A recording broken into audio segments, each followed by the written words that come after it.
Allora, ovviamente, spoiler, io non mi voglio arrabbiare, ma ve lo dico da adesso, mi arrabbierò. Allora, questo è il mio cambio residenza, data 8 novembre, perché in teoria pensavo che per l'8 novembre sarei riuscita a farlo.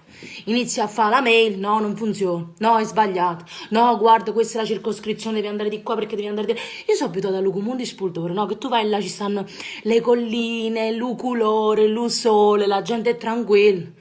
Qua è una cosa incredibile. Sono arrivata là, mi vedo il comune, pure quello in mezzo all'uverde, in mezzo alle colline, ma esce una persona e inizia a fare, no, perché io non mi voglio incazzare. Prende e va via, dico, Dio, chissà che mi aspetta. Arrivo là, la fila, ci sta uno e fa, che devi fare? Devo fare il cambio residenza, vai di là. Vabbè, vai di là, mi vedo una signora, che devi fare? E tu? Il cambio residenza. No, oggi non si può fare. Ci sta una persona sola, siete tanti, quindi ripassa un altro giorno. Guardo l'orologio e dico, Dio, forse è troppo tardi. Vedo le 10:30. Orario di chiusura dello comune, l'1:30.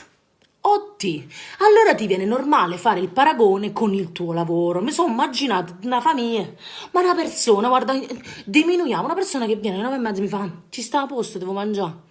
Io guardo la sala piena e faccio, no, è che in cucina stanno solo in due, è tutto pieno. Sai che fa? Torna un altro giorno. Ma a me m'accidano. A me mi fanno la recensione, mi fanno nera. A me licenziano. Mi licenziano. Quindi dico, lo sai perché tu mi hai detto torna un altro giorno? Lo sai perché tu con tutta tranquillità mi sei detto, sai che c'è? Tu le pratiche, la roba tu, la vita tu te ne puoi.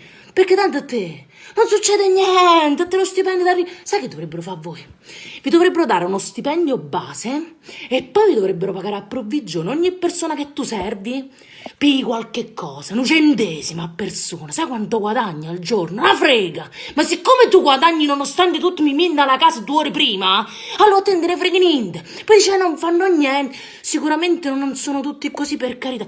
Ma perché la maggior parte delle volte chi gli paglia a fare una pratica è lo comune? La maggior parte che devo fare queste cose che sono gli statali, non succede niente, mi rimandano alla casa, la mail non funziona, male che va, puoi fare così, puoi fare, ma che dinga fa che so 2 mesi che vi stinga a rete, a provvigione vi devono pagare, perché siete veramente dei parassiti della società, perché se qua ne incammina l'Italia la colpa è pure la vostra, alzatevi e andate a lavorare, avete capito? Andate a lavorare, perché se io mi permetto di dire a una persona no, torna un'altra volta, io, lui lavoro lo perdo, tu, allora, stai la casa a mangiare.